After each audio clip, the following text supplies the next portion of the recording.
Hello, everyone. Welcome to Deserata's Poetry Connection. I'm Deserata Gamble. I want to start with the answering of a couple of questions.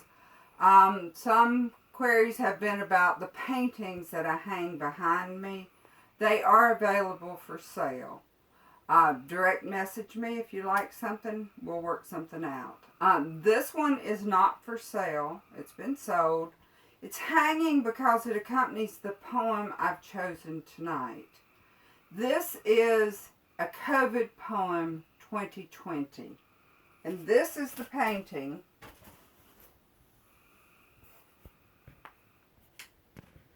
that goes with it.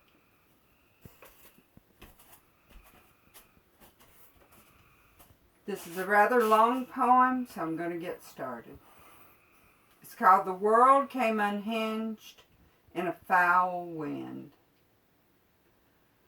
With this swelling fine gust of a breeze on a pine straw footpath to the mailbox, she considers staying here forever, beauty hanging onto a sweeping view, like the freshly washed ghosts on the line. The mountain sways in twinkly ripples, plentiful layers of green sing to her eyes. Engrossed with this moving loveliness, she pulls the shifting clouds inside and sighs. It's tough for her to comprehend COVID-19, and a world pandemic has arrived. She dares to muse what to tell her children when they say, "Why is the rigid wind tearing against the tin? Or will we ever go to Mickey D's again?" What will you tell your children about the captives still in the pens? Not visitors, prisoners, nor POWs. They're not cattle or sheep. They are women, children, and men. What will you say of the blank faces, their sunken eyes and gaunt skin?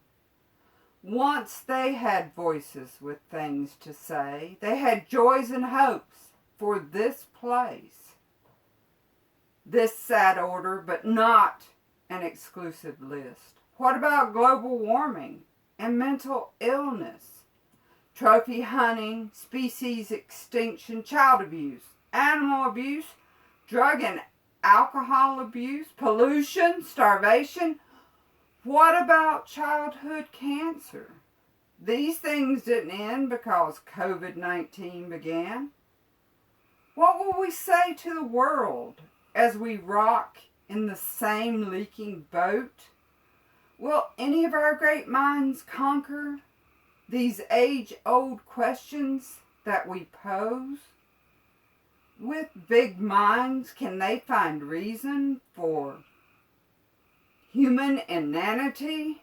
Or does the Amazon still burn away while we complain about our four walls every day? Long lines and empty shelves delegated to our dwellings called home or else. No movies, no opera, no dancing hand in hand. Social distancing, our new mantra. No more embracing. Hugs are suspended indefinitely. No more southern goodbyes. No extra hello hugs, nor plentiful hugs goodbye. We are asked to remain inside to save our lives. Or is it to perpetrate governmental dismantling lies? Misdirection all the time, all the while the future spies, and people continue to die. What will history say of our leaders who bang on mighty loud gongs, who point fat deliberate fingers at our mothers and brothers' twisted bones? What about our sisters and our fathers' hungers for righteousness, hope, and creed? Will we shape one ray of sun to slip through bars for them to keep?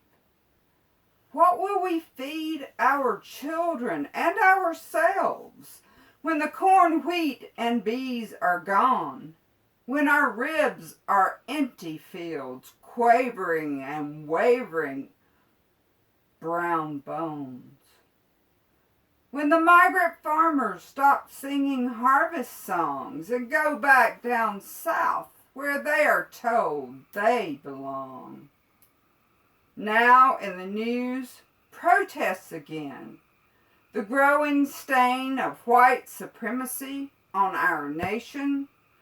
After Martin Luther, after the marches for civil rights, animal rights, women's rights, rights for all human beings, marching against the same inequalities and brutalities heaped on the innocence of diminishing hope. As if COVID-19 was the only disease we all face. Bigotries and centuries-old prejudices. When the powerful attack perceives societal weakness, one by one our airways will stop, and our bones will break, and we will fall. Let us not curse our oppressors as we lay at death's door. Sing praises to our mothers for the loving grace they have given us all. Abruptly she swallows her dream of the moment. Yesterday she knew nothing about pandemics, burning, looting, rioting, just slivers of sadness in an unvisited memory. Once she ambled hand in hand with faith and ignorance, rambling like she owned the day and the deed of tomorrow. Did any of us truly understand the meaning of a world pandemic? And now the words lay on pages, browning into the next forgotten age?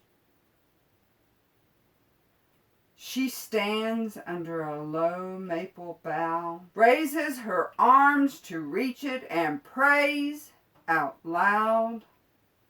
A light breeze ruffles new maple leaves in a lyrical treat. A scurry of birds scatter last year's pine straw at her feet. She prays and prays and prays some more.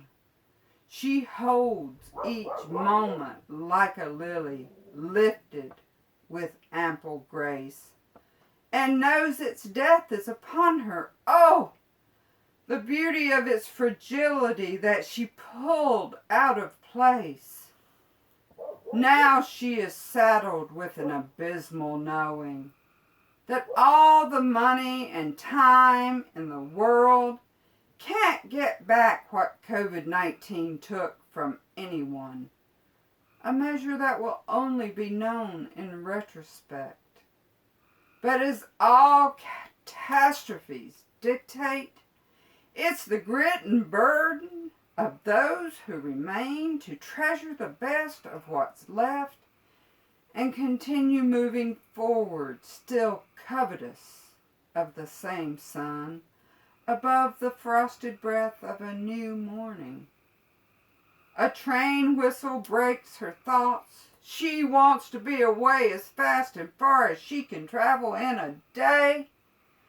But there's a pandemic unhinging the world on a foul wind, and she is told to stay home until when they say it's okay again.